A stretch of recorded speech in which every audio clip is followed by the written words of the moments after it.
And chapter 13 exercise 13.2 question number 1। एक ठोस एक अर्धगोले पर खड़े एक शंकु के आकार का है जिनकी त्रिज्या 1 सेंटीमीटर है तथा शंकु की ऊंचाई उसकी त्रिज्या के बराबर है। इस ठोस का आयतन पाई के पदों में हमें ज्ञात करना है। सबसे पहले हमें इसका डायग्राम बनाना पड़ेगा। किस तरीके से? एक ठोस एक अर्धगोले पर खड़े एक शंकु के आकार का है, तो एक अर्धगोला है और उस पर एक शंकु बना हुआ है। तो अर्धगोला है एक और उसके ऊपर एक शंकु बना हुआ है। ठीक है, तो हमारा जो ठोस होगा वो कुछ इस तरीके का होगा। अब उसने बोला है इनकी त्रिज्या 1 सेंटीमीटर है, यानी शंकु की त्रिज्या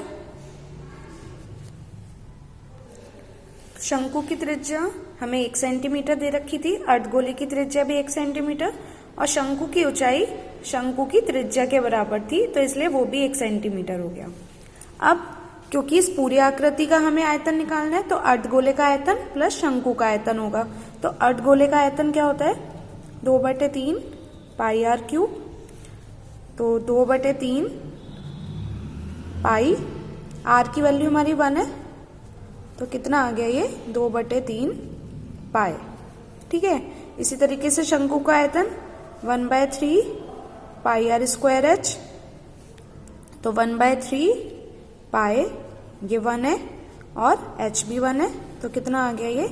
1/3 पाई। तो अर्धगोले का आयतन इज इक्वल टू ठोस का आयतन इज इक्वल टू अर्धगोले का आयतन प्लस शंकु का आयतन। दोनों को ऐड कर लो, एलसीएम 3 आ गया, 2 पाई प्लस पाई, तो कितना आ गया ये हमारा? 3 pi upon 3 which is pi घन सेंटीमीटर। हमें पाई के पदों में ही निकालना था, इसलिए हम पाई का मान भी नहीं रखेंगे। तो ये हमारा आंसर आ गया। इसी तरीके से क्वेश्चन नंबर 6, ऊंचाई 220 सेंटीमीटर तथा आधार का व्यास 24 सेंटीमीटर वाले एक बेलन जिस पर ऊंचाई 60 सेंटीमीटर और त्रिज्या 8 सेंटीमीटर वाला एक अन्य बेलन आरोपित है। लोहे का एक स्तंभ इससे बनाया गया है। इस स्तंभ का द्रव्यमान ज्ञात कीजिए, जबकि दिया है 1 घन सेंटीमीटर लोहे का द्रव्यमान लगभग 8 ग्राम होता है। सबसे पहले हमें इससे डायग्राम बनाना है कि ये ठोस कैसा होगा। तो एक बड़ा बेलन है और उसके ऊपर एक छोटा बेलन रखा गया है। तो हमारा कुछ इस तरीके का डायग्राम होगा कि एक बड़ा बेलन जिसकी त्रिज्या 12 होगी क्योंकि उसका व्यास 24 दिया हुआ था और उसकी ऊंचाई 220, उसके ऊपर एक अन्य बेलन रखा हुआ है जिसकी त्रिज्या 8 सेंटीमीटर और ऊंचाई 60 सेंटीमीटर है। तो हमारा जो एक बेलन है उसका व्यास 24 दे रखा था, हमने उसे 2r1 मान लिया, तो r1 12 सेंटीमीटर आ गया। इसी तरीके से उसकी ऊंचाई h1 220 सेंटीमीटर। तो अब इस बेलन का आयतन कितना हो जाएगा?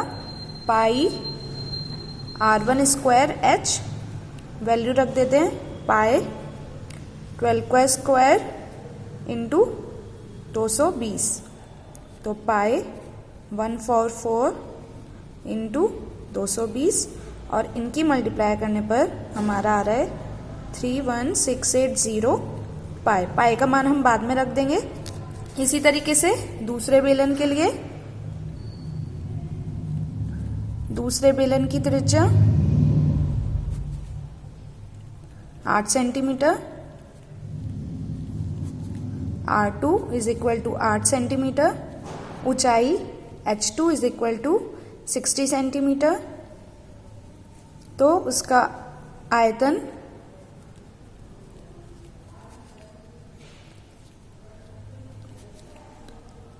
बेलन का आयतन is equal to pi R2 square H2, यहाँ पे H1 था, तो पाई 8 का स्क्वायर इंटू 60 यानी 64 इंटू 60 पाई, यानी 64 की जब 60 में मल्टीप्लाई करेंगे तो ये आ गया हमारा 3840 पाई। अब पूरे आकृति का क्या होगा? ये वाला आयतन प्लस ये वाला आयतन, यानी दोनों आयतनों को हम ऐड कर देंगे। इसे हम V1 मान लेते हैं और इसे हम V2 मान लेते हैं। तो V1 प्लस V2, तो ऐड कर लेते हैं अब हम 31680 पाई प्लस 3840 पाई, दोनों को ऐड करके हमारा कितना आ गया 35520 पाई, और पाई का मान 3.14 हमें पहले ही क्वेश्चन में दिया हुआ था।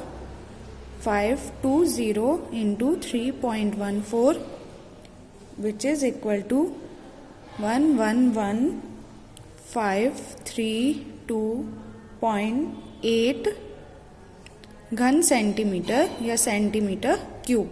ये हमारा आयतन आया है, हमें द्रव्यमान निकालना है।